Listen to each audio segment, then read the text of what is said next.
My name is Isabel Grant. And at my brother's wedding, I was seated near the kitchen exit next to a stack of high chairs. Just keep her out of the pictures, I overheard my aunt whisper. They said it like I wasn't there. Like I hadn't flown across the country just to be part of this. Like I hadn't missed 3 months of sleep, a dozen near-death briefings, and a federal takedown operation just to wear this dress and smile for a family who didn't know who I really was, or worse, didn't care. They called me a dispatcher, a clerk. Some even thought I worked at a DMV. It had become a running joke. Isabel, the quiet one. Isabel, who never married. Isabel, who always showed up alone and left without saying much. The truth, I wasn't allowed to say much. Because when you lead covert joint operations for the FBI's counterterrorism division, silence is the job. That day, I wore navy blue, hair pinned back, minimal makeup, blended in like wallpaper, just how they liked me. They walked past without eye contact. No one asked how I was doing. My brother's fiancée, now his bride, called me sweet but a little strange. I smiled through all of it until the moment the best man tapped his glass and made a joke about Isabel taking roll call at the precinct, and half the room chuckled.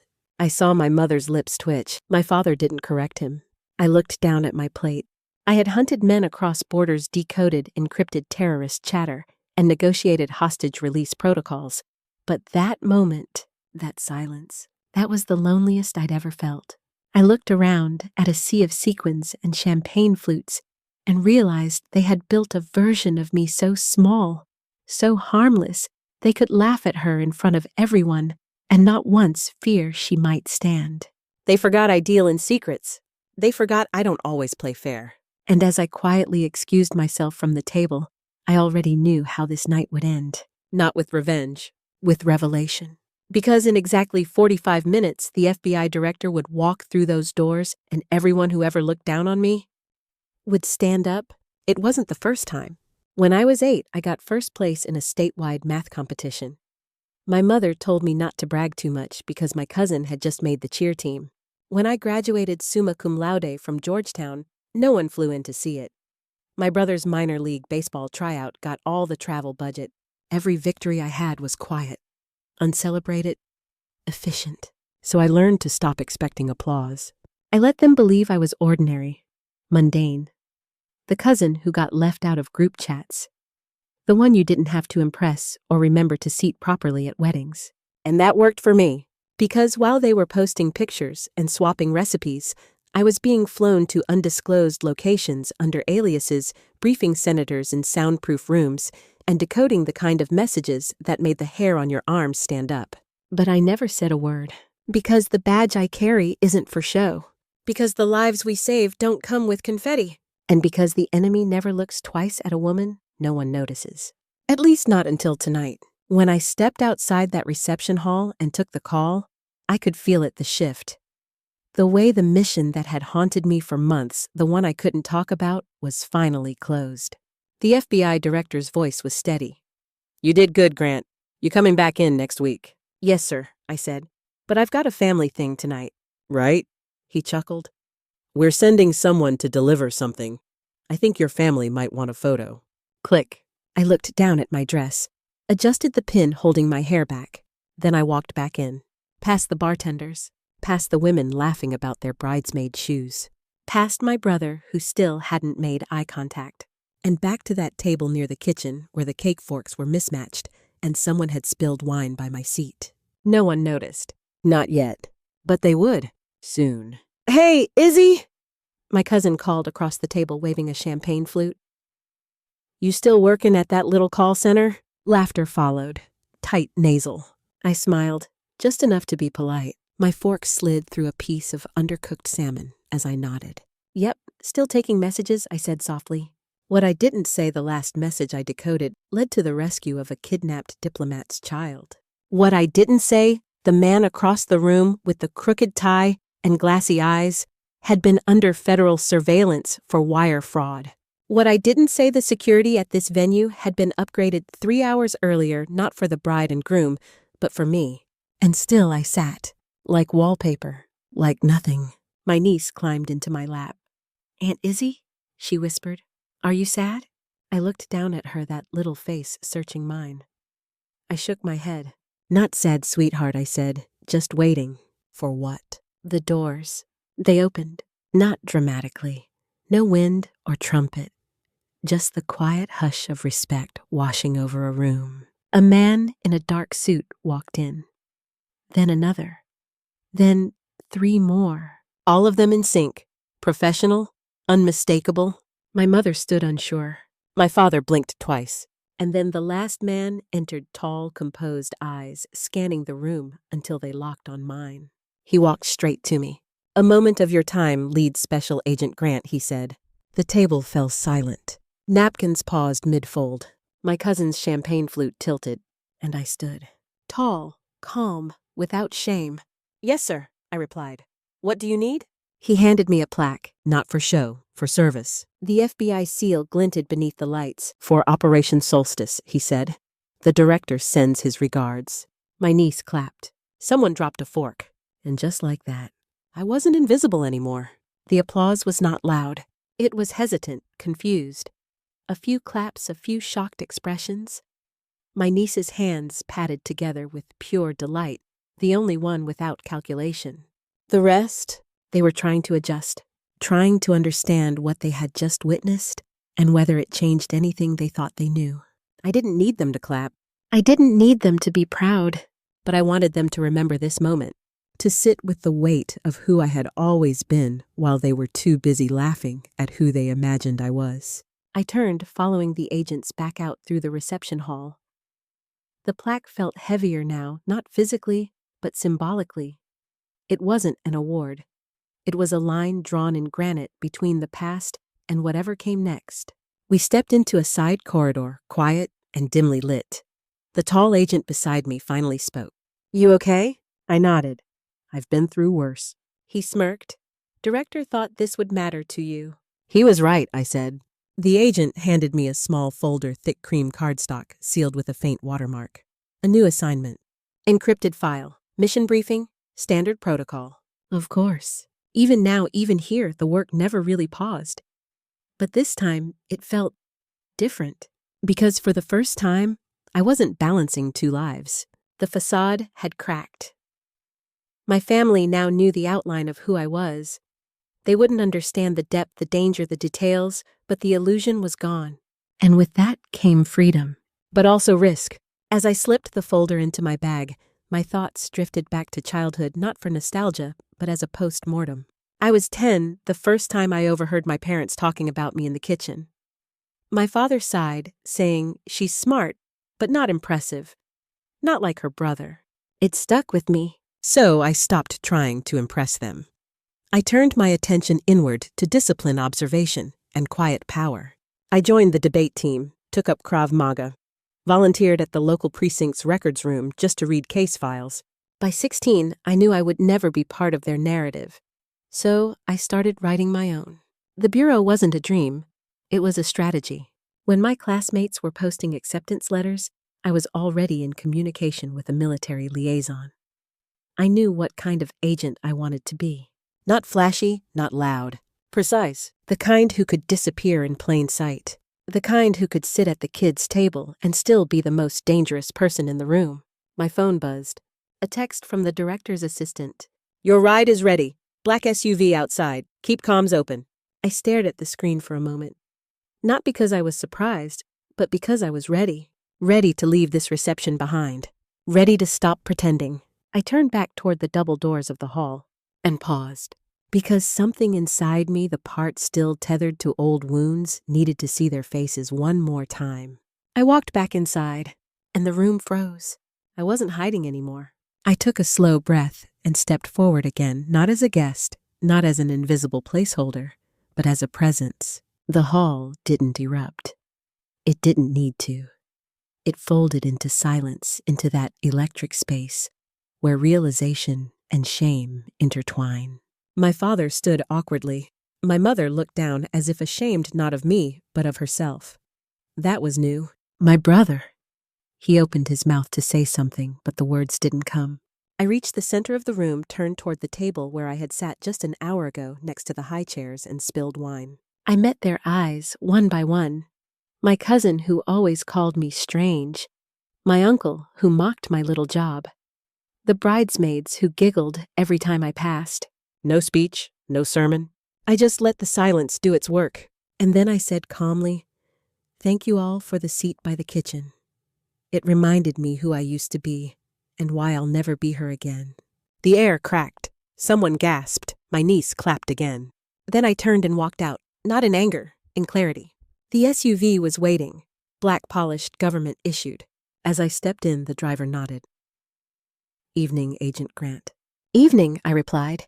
The door closed with finality. The world outside blurred into the tinted glass. Inside, I felt the weight lift. Not because they finally saw me, but because I no longer needed them to. The mission brief sat unopened beside me. I knew I would read it later. Memorize every word. Prepare for whatever came next. But for the first time, I gave myself permission to breathe, to exist without armor, to let the woman they never cared to know finally exhale. And as the city lights rolled past, I realized something. This wasn't just a career. It was a reclamation. Of worth, of identity, of voice, because sometimes revenge isn't loud. It's earned, and it walks away without looking back. The drive through the city was quiet. No music, just the hum of the engine and the distant murmur of nightlife outside. I stared at my reflection in the tinted window, the same face they'd all overlooked.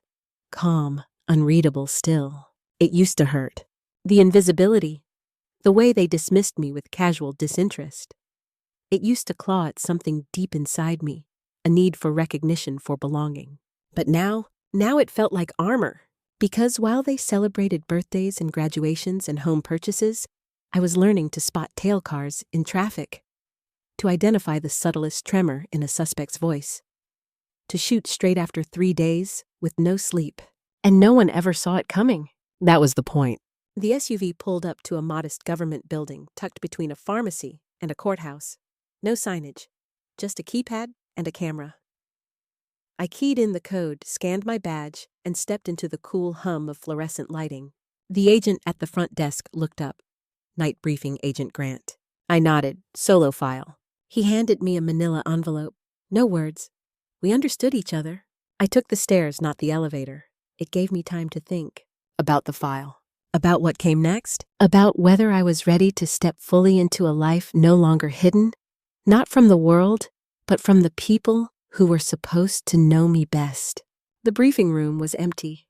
I sat down, opened the file, and began to read. This wasn't a standard assignment.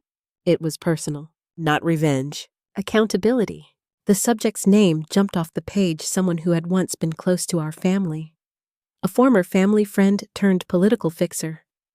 Now linked to campaign fraud, witness intimidation, and dark money. He had been at the wedding. I remembered his handshake, cold, too long. I remembered how he complimented my mother's dress, how he gave my father a wink like they shared some unspoken power. My pulse didn't spike, my breathing didn't change, but something shifted in my chest. They had let that man into our family celebration, praised him, toasted him. While I sat by the kitchen with a plastic fork, it wasn't jealousy, it was clarity. This was what they respected. Influence, wealth, masks, and they never questioned where it came from. But I did. And now I was the one holding the folder. I stayed in that room long after I had finished reading, letting the implications settle. Not just the assignment, but the opportunity to confront everything in one operation. The man who had corrupted my family's trust. The family who had chosen ignorance over integrity. The version of me that had once needed their approval. The next step would not be easy, but then again, none of it had been. I closed the file, locked it in the secure drawer, and stood. It was time to prepare. Not for war, for exposure. Because this time, I wasn't going in undercover. I was walking in as myself. The morning came slowly, dragging its light through the blinds of my apartment. I hadn't slept. Not because of stress, but because of strategy. For the first time, this case wouldn't be a distant operation in another city. This was here. Home. In the shadows of my old streets and childhood memories. I brewed coffee and stood at the window as the sun climbed the rooftops. My mind was already mapping every step, the digital trail, the connections, the places he frequented, the assistants he used to scrub his image. I'd seen men like him before. Polished, persuasive, protected. They never suspected a quiet agent would be the one to corner them. Especially not one they once ignored at family dinners. I dressed slowly, choosing my navy suit. Plain, tactical. I pinned my badge inside the inner pocket, not visible, but always close, and then I opened the old drawer by the mirror. Inside was the invitation to my sister's wedding. Ivory cardstock, gilded edges, my name printed in the smallest font. No +1, no with honor. Just my name, almost forgotten. I smiled, because now they wouldn't be able to forget it. I arrived at the field office and stepped into a quiet meeting with the internal team. 2 agents, a compliance officer, a digital forensics analyst. I laid out the details with precision, voice steady, mind focused. This isn't just corruption, I said. It's infiltration. He's inside networks that manipulate legislation and elections. He's not alone.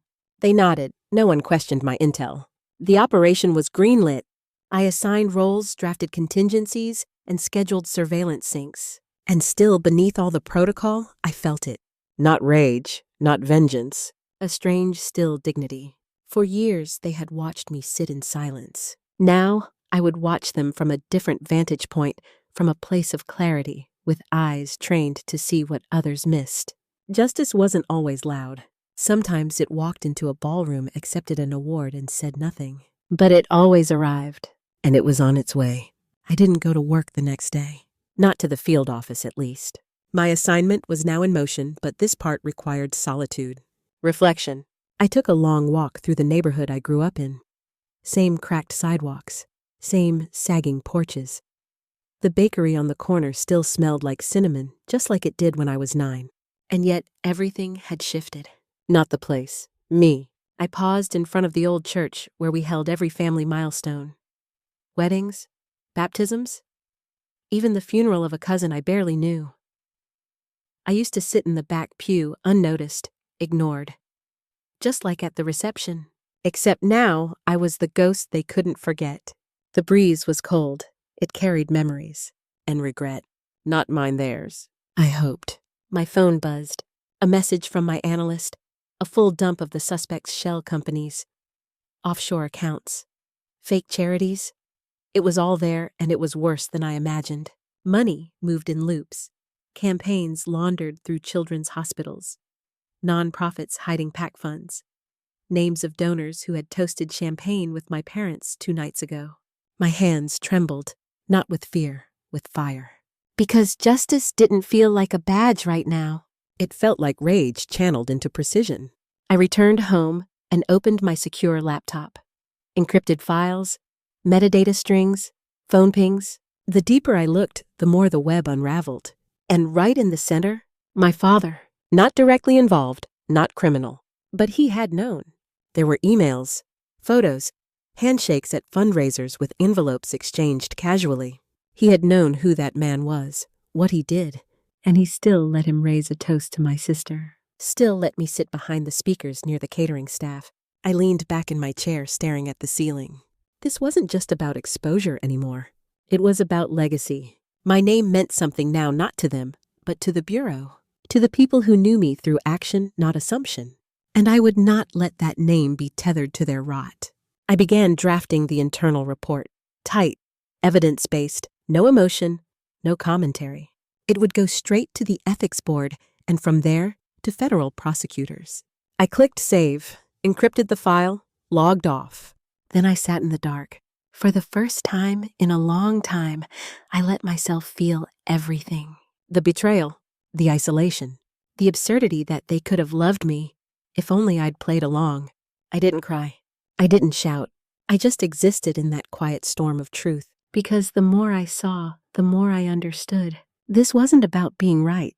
It was about being seen fully. And finally, there would be nowhere left for them to hide.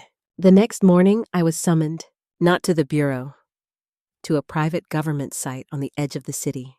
The message was brief. Bring your notes. Meeting confirmed. I knew what it meant. Not every agent got this far. Not every file triggered this kind of response. But when it did, the system moved swiftly like a predator smelling blood. I dressed in plain black, pinned my badge once more inside my coat. My reflection caught my eye before I left, still me, but different now. Sharper, cleaner, more dangerous. The ride was silent. The building was tucked behind an old Department of Energy facility. Most people wouldn't know it existed. Most people never needed to. But I wasn't most people. Security scanned my credentials, my bag, even my shoes. I was led down 3 corridors, past 2 locked doors, into a sterile room with a long table and a single chair at the far end. He was waiting for me. Deputy Director Marlowe, the man who signed operations off in silence, who never raised his voice because he didn't need to. He motioned to the seat. "Agent Grant," he said. I nodded. "Sir, I read your report." I waited. "This is significant, tied to a dozen active threads, potentially explosive." "Yes, sir." He studied me. Not just my face, my posture, my tone. He was deciding whether I had written this to settle a personal score or to uphold a professional standard. I let him look, because I had nothing to hide. Finally he spoke. "Do you want to be removed from the case?" The question hung in the air like a loaded weapon. I took a breath. "No," I said. "I want to finish it." He nodded slowly. "Then this becomes your priority. You'll have support. But it stays silent. No leaks, no emotion. Just truth." "I understand." He tapped his fingers on the table. "And Agent Grant." "Yes." He leaned forward slightly. "They will come for you? When this goes public, and it will, they will try to reduce you to a headline. Make you look petty, bitter." I met his gaze. "They've already done that. I survived." He smiled, just a flicker. "Then proceed." That was all. I stood, nodded, and turned to leave. The air outside felt heavier than before. Like every step I took was layered in consequence. But I wasn't afraid. I was aligned. And from this point forward, there would be no turning back. The silence after that meeting followed me like a shadow. For days, there were no updates. No calls, no new files, just me waiting and preparing. Surveillance was already underway. Quietly, strategically. I checked in with my analyst once each morning, no more. No paper trail, no chatter. I went about my day like nothing had changed. Grocery store runs, training sessions, filing reports, that didn't matter. But everything had changed because I knew what was coming. The calm before a fracture. I was in my kitchen when it happened. The call. Blocked number? I picked up. A breath. Then, "You think this is noble?" The voice was familiar. Low, male, shaky. "You think you're saving something you're not. You're destroying people who gave you everything." Then a click. I didn't shake. I didn't panic. I poured tea. That voice. It belonged to someone who had once babysat me, who once kissed my mother on the cheek and called me kiddo, now reduced to threats. Because they were afraid of exposure, of the truth finally speaking louder than their legacy. That night I couldn't sleep. I sat by my window watching the streetlights flicker. Every sound felt like it could be something more. Every shadow stretched longer. I wasn't paranoid. I was alert. They were going to try to break me before the public could hear what I had to say. I thought of my father. Would he protect himself, or would he protect his name? What did my family mean to him, now that I was no longer silent? The next morning, I found an envelope under my door. No stamp, no handwriting. Inside a photo of me, taken 2 nights ago, walking out of the office. Below it a note. "Stop." One word. Typed. It wasn't subtle. It wasn't smart. It was desperate.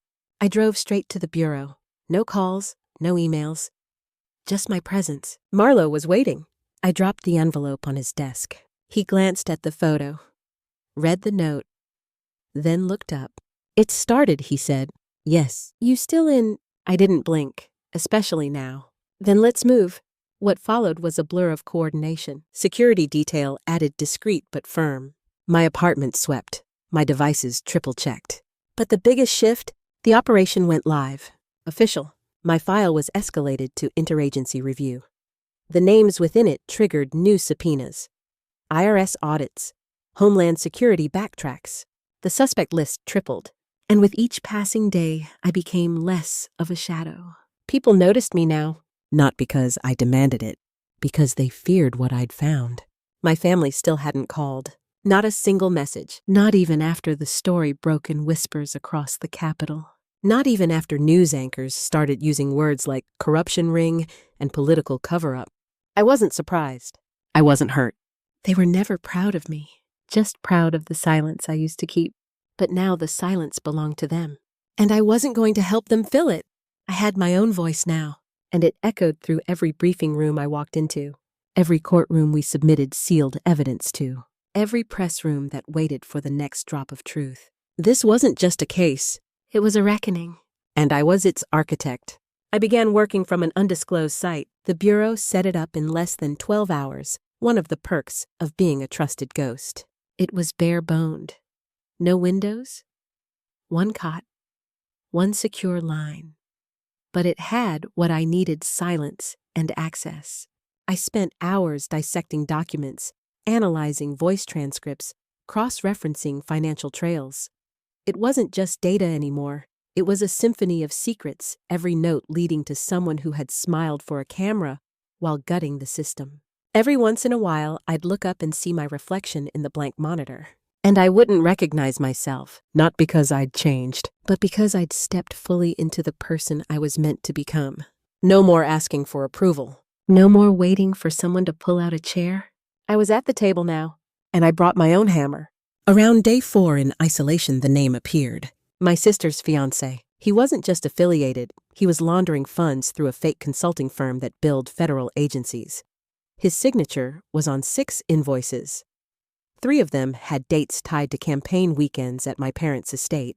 I closed the file, stared at the screen, and let that ache pass through me like swallowing glass. Because this was more than betrayal now. This was willful ignorance. They had invited me to smile at a man who was robbing the country blind and expected me to keep my mouth shut while doing it. My next step was clear. I prepped the subpoena packages. One for the firm, one for the campaign's finance director, and one sealed and encrypted for my sister's personal records. Her phone logs her business partners. I didn't know if she knew, but if she did, the fallout would destroy her, and I would let it. Because the truth doesn't stop just because it bleeds. At midnight, I received a message from Marlo. Simple. The director wants to see you. Noon tomorrow. Be ready. I didn't sleep. I didn't need to. The fire inside me didn't burn me anymore. It lit the way forward. And for the first time in my life, I wasn't chasing justice. I was commanding it. I arrived 15 minutes early. The briefing room was unlike any I had seen before. Dim, reinforced with a panoramic screen that wrapped halfway around the far wall. On the table sat one folder. Thick, unmarked. The director stood when I entered. He wasn't what I expected. Younger. Harsher eyes. But a quiet, focused presence that made every inch of the room feel like it belonged to him. He nodded once. Agent Grant. I saluted out of habit, then sat. He tapped the file. You've made waves. I didn't intend to. No, he said, but that's exactly why it matters. He opened the folder. Page after page of the operation, my investigation, the subpoenas, the ties to my family, and the political ecosystem they orbited. This is surgical, he said, and personal. I kept my voice level. That's why I've kept myself isolated. I want no conflict of interest. He looked up. And yet you're the only one who could have done this. We sat in silence for a long moment. Then he asked, do you understand what comes next? I nodded, the storm. He didn't smile. No, worse, visibility. That word landed with weight. He was right. The quiet part of the job surveillance shadows sealed courtrooms was ending. From here, it would be hearings, headlines, public demands, and I would be at the center, not as a witness, as a target. He leaned back. We'll assign you protection. Round the clock, and we'll begin prepping media containment. The story will leak better. It's on our terms. I nodded, understood. He studied me. Most agents don't get this far. Even fewer make it past this point with their integrity intact. I didn't respond. He closed the folder. You're dismissed, agent, but not forgotten. Those final words echoed louder than anything else. The ride back was quiet. My security detail flanked the car, but I barely noticed. My thoughts raced faster than the convoy. I returned to the safe house. Lights still worked, coffee still bitter, my cot still cold. But the air had shifted. I was no longer a secret. I was now a symbol. That evening, the first leak hit. A local outlet, anonymous sources, hints about a high-level whistleblower within federal law enforcement. A woman, unnamed, investigating donors linked to a political dynasty. It was enough. My phone buzzed all night. Some from inside the bureau, short messages. We've got your back. Others were just silent. Ghosted. The worst were from my family, not words. Photos, screenshots. My sister's engagement announcement reposted with a "Do you know who her fiancé really is?" headline. My mother's fundraiser canceled last minute due to unforeseen reputational risks. Even my father's face appeared on morning cable walking into a courthouse looking aged smaller. I closed the blinds. I didn't gloat. This wasn't revenge. It was revelation. And it wasn't finished. Because the names still hidden were bigger. The trail hadn't ended, just widened.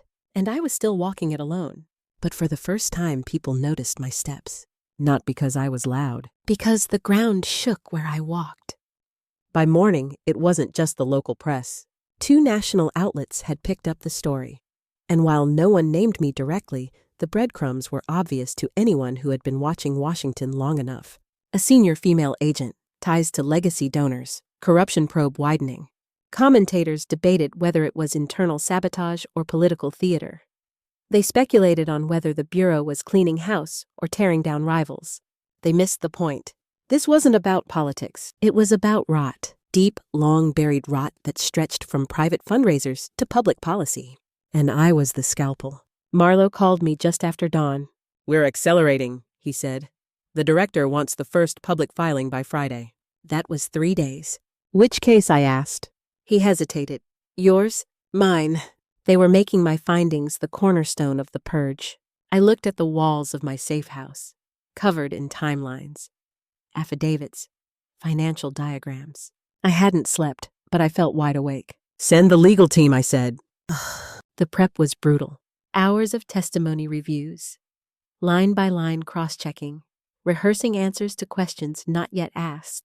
But I wasn't afraid, because I remembered every moment they dismissed me. Every ceremony I wasn't invited to, every time my name was an afterthought. And now it was headline material. I didn't want glory, but I wasn't going to reject it either. Because if people finally listened, I was going to say something worth remembering. Thursday night, I received a message from a restricted number. Just 2 words. "She knows." No context. But I didn't need it. It was about my sister. She knew what her fiancé had done. Maybe not all of it, but enough. Enough to be complicit. I stared at the message for a long time. Then I deleted it and went back to work. Because personal reckoning would have to wait. The nation was watching now. And I wasn't going to flinch. Friday arrived like thunder. I stepped into the federal building not as a daughter or a sister or a shadow, but as a force. And the cameras outside didn't matter, because I knew the storm behind me was nothing compared to the fire I carried within. The room smelled like microphones, rows of them, wired wireless hidden in lapels, some flashing, others dormant, all hungry. I stood behind the curtain as the press buzzed on the other side, static murmurs, cameras adjusting. They didn't know who I was. Not yet. But they would. Marlowe appeared beside me. "Once you step out, there's no going back." "I'm already gone," I said. He gave a small nod, then lifted the curtain. And I walked into the light. The room didn't gasp, it froze. They were expecting a man. Someone older, someone forgettable. Not me. Not a woman in a tailored black suit, standing tall, eyes clear, silence sharper than 1,000 press releases. I didn't smile. I didn't wave. I stepped to the podium, adjusted the mic, and began. "My name is Isabel Grant. I am a senior federal agent assigned to internal investigations and counter-corruption enforcement. What I am about to disclose has been reviewed, verified, and cleared for public release." Flashbulbs, gasps. But I kept going. I spoke of dates, of wire transfers, of conflicts of interest in campaign finance filings. I laid out timelines that stretched back a decade, tracing policy shifts to private payments. I didn't name my family. I didn't have to. The documents spoke for themselves. 15 minutes and a reporter yelled, "Agent Grant, is it true one of the names in your report is your father?" I met his eyes. Yes, a shockwave. Not from the content, but the calm. I wasn't shaking. I wasn't weeping. I was resolute, and that unnerved them more than anything. I ended with a sentence I had rehearsed only once, but never out loud. Justice is not always clean, but it is always necessary. Then I stepped away. No questions, no spin. Just truth and silence. Backstage, I collapsed into the chair. Marlo handed me water. They're already editing clips for tonight. Let them. You're trending. I didn't care. I wasn't here for hashtags. But I knew what came next. Interviews, hearings, threats, personal attacks. And I would face all of it. Because the truth was no longer mine alone. It belonged to the country now. And I would defend it. Even if it meant standing alone. Especially then. I didn't go home that night. There was no home left. My safe house had been compromised, not by enemies, but by attention. A drone had hovered outside the window for 2 hours before Marlo pulled me out. Now I was in a cold hotel room under another name. No windows open. Phone on airplane mode. Just me, a folder of testimony and silence. I welcomed it. Because silence now wasn't isolation. It was control. At midnight, my sister called. I almost didn't answer. But I did. "Are you happy now?" she asked. Her voice wasn't angry. It was cracked. Like she'd been crying for hours and finally ran out of tears. "No," I said. A pause. Then she whispered, "Do you think I knew?" I closed my eyes. "I don't know what you knew," I said. "But I know what you chose not to ask." She didn't argue. Just said, "He's gone." "Good." Another pause. Then softer, "I didn't protect you." "No one did," I said. We stayed on the line for 2 full minutes. No words, just breath. And then she said, "They're going to come for you." "I know. I don't want you to be alone." I almost told her I always had been. But instead, I said, "Then don't watch the news tomorrow." And I hung up. Morning came with a knock. Marlo, dressed in gray, eyes unreadable. "We need to go," he said. "Where?" "To testify." I grabbed my coat. He didn't say it, but I could feel it. This wasn't just about the report anymore. It was about me, how I stood, how I spoke, whether I bent or broke. And I wasn't going to. The car ride was quiet.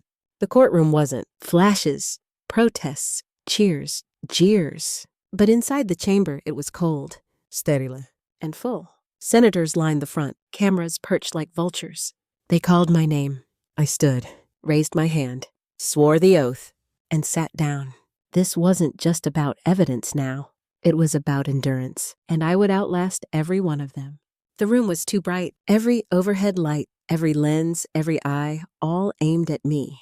But I had trained for this, not in classrooms, not in field drills, in silence, in being overlooked, in learning how to observe without being seen. Now they saw me, and they didn't like what they saw. The first senator was polite. Too polite. "Agent Grant, we want to commend you for your bravery." I listened. I didn't nod, because I knew what was coming. The pivot. But there are concerns about your objectivity, your family's involvement." There it was. I leaned into the microphone. I disclosed all conflicts before the first affidavit was filed. Every move I made was reviewed and cleared by internal ethics. He raised an eyebrow. "Still the optics." I cut him off gently. "Optics don't override evidence, sir." Gasps. Another senator tried a different route. "Some have suggested this investigation is politically motivated." "Some are wrong," I said. A ripple. They weren't used to plain language. But I wasn't here for their comfort. I was here for truth. Hours passed. They tried to outlast me. They couldn't. I had lived in shadows. I could live in harsh light. One senator raised a finger. "Do you regret how this has impacted your family?" I paused. "I regret that I was the only one who told the truth." He blinked. I didn't. Outside, protesters screamed. Some for me, some against. But inside the chamber, it was quiet now. Even the questions had dulled. Because they could feel it, I wasn't cracking. If anything, I was clearer, harder, like tempered steel. They took a recess. Marlowe led me out the side door. You have allies, he said. I don't need them. You will. We stepped into the hall. Reporters surged. Microphones shoved forward. Agent Grant, will there be criminal referrals? Yes. Will your father be among them? If the evidence demands it. Flashes. Shouts. Then a different voice, one I hadn't heard in years. Isabel. I turned. My mother. In heels, too high dress, too bright smile, too tight. What are you doing here? I asked. She touched my arm. We can fix this. There's nothing to fix. You're making a scene. No, I said, pulling my arm away. I'm making history. Her face cracked. Only for a second. But I saw it. The fear. Not for me. For her. For the reputation she'd built on silence. On secrets. And I was burning it all down. One truth at a time. I walked past her. Not because I didn't care. But because I finally did about myself. About the oath I took. About the girl who waited outside graduation halls and wedding receptions and family dinners because no one thought she belonged. Now I belonged to the truth, and that was enough. Back in the chamber, the tone had shifted. Less condescension, more caution. They sensed the public tide turning. Even some of the old Lions men, who hadn't blinked since Watergate, now looked at me with something between fear and respect. I wasn't their pawn. I wasn't anyone's. One senator leaned forward. You realize what this will do to your career. I met his stare. I didn't come here to be promoted. I came here to clean house. Silence. And then for the first time applause. Scattered. Hesitant. But real. The chairwoman banged the gavel. Order. But it was too late. Something had cracked. And not in me. In them. In the facade. In the old understanding that silence protects power. Because now silence screamed guilt. And I had shattered it. That night back in the safe room, I sat alone. Not out of fear, out of readiness. Because I knew what came next. The calls, the pressure, the late-night visitors in suits with smiles too wide. But I also knew something else. I wasn't just a name in a report. I was the voice behind it. And voices don't disappear. They echo. Marlowe returned after midnight. They're moving up the indictments, he said. How many? 5. Maybe 7. 2 from your list. 1 from your family. I nodded. He sat beside me. You're not alone in this. I know, but I also knew I would feel alone. Often. Because truth-tellers don't get parades. They get headlines. Then they get quiet. But I wasn't doing this for applause. I was doing this because somewhere right now, there was another girl standing outside a ceremony she wasn't invited to, wondering if she mattered. And I wanted her to know she does. Even if no one claps. Even if no one watches. She does. And no one, not a father, a fiancé, or a senator, gets to take that away. The first arrest happened at dawn. No press. No spectacle. Just a knock a badge and a quiet you're under arrest. It was a senator. The one who had smirked at me during the hearing. The one who called me honey on live television 3 years ago. He didn't smirk when they cuffed him. He looked down. At the floor. At the truth. By noon, 4 others followed. Indictments unsealed. Charges read. Cameras rolling. And my name not in the headlines, but in every mouth. Whispers. Accusations. Praise. Threats. You ruined everything. You saved the system. You betrayed your family. You're the only one who cared. And none of it changed what came next. Because justice doesn't wait for permission. It acts. It corrects. It restores, even when it destroys. At 6:00 p.m., I got the call. My father had turned himself in, voluntarily, accompanied by his lawyer and my sister. I sat alone in the briefing room listening. The agent on the line was calm, professional, but I could hear it in his voice, the weight of what it meant, that a man so protected, so powerful had surrendered. Because the evidence was undeniable. Because I was undeniable. That night I didn't sleep. Not because of fear, but because my body didn't know how to rest. Not after so long in fight mode. Marlowe brought me coffee at 2 a.m. We sat in silence. Then he said, "You broke the machine." "No," I replied. I showed it a mirror. Morning came with headlines. Power broker indicted in sweeping corruption probe. Federal agent's dossier brings down DC giants. From invisible to indispensable, the rise of Isabel Grant. I didn't read the articles. I already knew the story, because I had lived it, because I had survived it. That afternoon, I went home. Not to my childhood house, not to my safe house. Home, a place I had signed for with my own name. No shadows, no aliases, just me, a key, and silence. The living room was empty. So was the kitchen.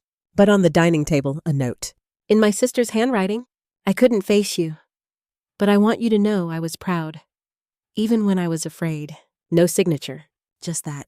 I folded it, put it in my coat, and sat down. Not to cry, not to celebrate, to breathe, to exist, without needing to prove anything. For the first time in my life. That evening, the bureau called. A closed-door ceremony. Nothing public. But they wanted me there. Recognition, Marlowe said. I didn't care for medals, but I showed up. In uniform, hair pinned back. No makeup, no mask. Just me. The me they overlooked. The me who didn't need to shout to be heard. The director handed me a small velvet box. A commendation. Not just for bravery, he said. For integrity. And for reminding us who we work for. I nodded. Didn't speak. Didn't need to. The applause said enough. Even if most of them didn't know the whole story. Even if they never would. That was okay. Because I hadn't done it for them. I'd done it for her. The girl I used to be. And the women watching now. Wondering if silence was their only option. It's not. Later that night, I walked out alone. The stars were out. Washington buzzed behind me. But I didn't look back. Because the city hadn't changed. I had. And that was enough. In the days that followed, the storm faded. Indictments moved through the courts. News cycles churned. And slowly the world returned to its noise. But not me. I stayed still. On purpose. I turned down interviews. Refused book deals. Ignored the podcast requests. Because this wasn't a brand.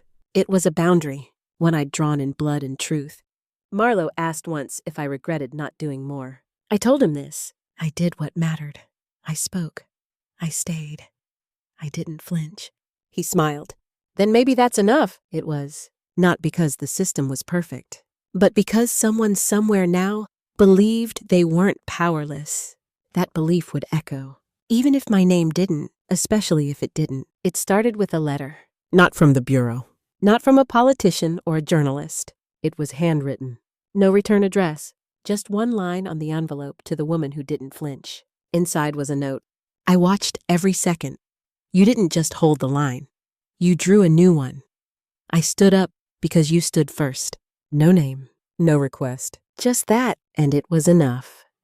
After everything, I had expected silence, or maybe more noise. But what I got was something in between. Stillness.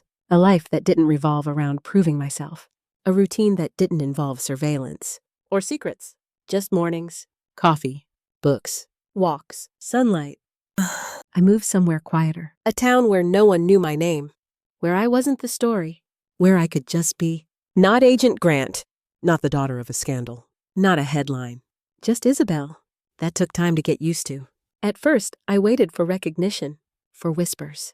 But they never came. And slowly, I stopped looking over my shoulder. Stopped listening for danger in every silence. I planted herbs. Basil. Rosemary. Thyme. Because I liked the smell. And the way they pushed through soil like they belonged. Like they weren't afraid to be seen. One day, a little girl waved at me from across the street. She reminded me of someone. Not me. But the me I wanted to be. Brave. Open. Unafraid. She didn't know who I was. Didn't care. To her, I was just the woman with the quiet eyes and the small garden. And that was enough. Marlowe called once a month. We didn't talk shop.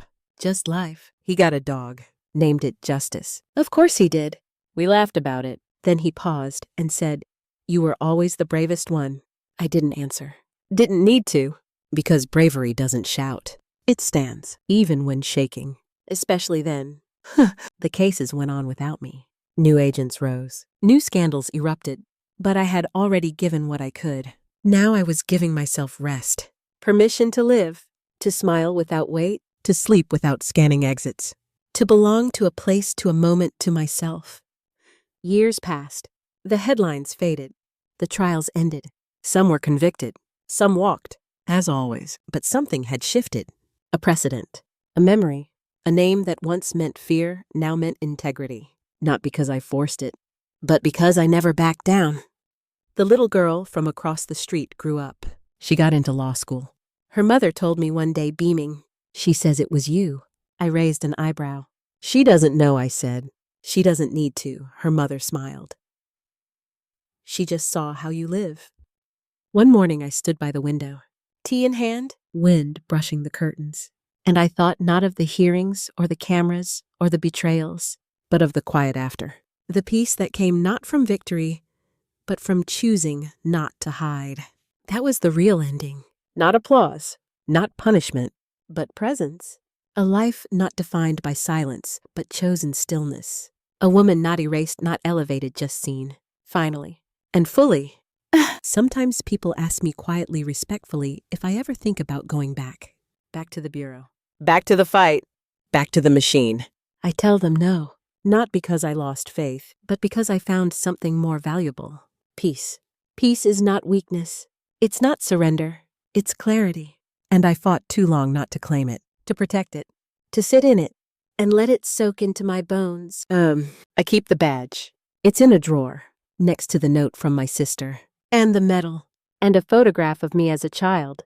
Before the scars, before the silence, before I learned that standing alone wasn't failure, it was fortitude. I don't need to look at them often. Just knowing they're there is enough. A reminder of who I was and how far I've come. The garden grows wild now. Tomatoes climbing higher than the trellis, sunflowers taller than the porch. Bees buzzing like secrets only nature understands. I let it happen. Let the wild in. Because I've learned that control is not always the goal. Sometimes it's trust. Sometimes it's surrender. Sometimes it's saying I've done enough and letting life grow on its own. The little girl, now a young woman, sometimes brings her textbooks over. We don't talk about my past. We talk about hers, her hopes, her doubts. I listen, because no one ever listened to me. And if all I do in the end is make one person feel less invisible, then maybe that's the legacy. Not headlines, not trials, but presence. Quiet, steady, true. One evening, as the sun dipped low, she asked, "Do you ever miss it?" I looked at her, at the fire in her eyes, at the steadiness in her shoulders, and I said, "No, I lived it. Now it's your turn." She nodded and smiled, and I knew she understood. Not just the words, but the weight, the gift, the cost. That night, I sat on the porch, tea gone cold, wind soft through the leaves, and I whispered into the dusk, "I am here." No one answered. No one needed to. The world turned gently, and I stayed still, not because I was waiting, but because I had arrived.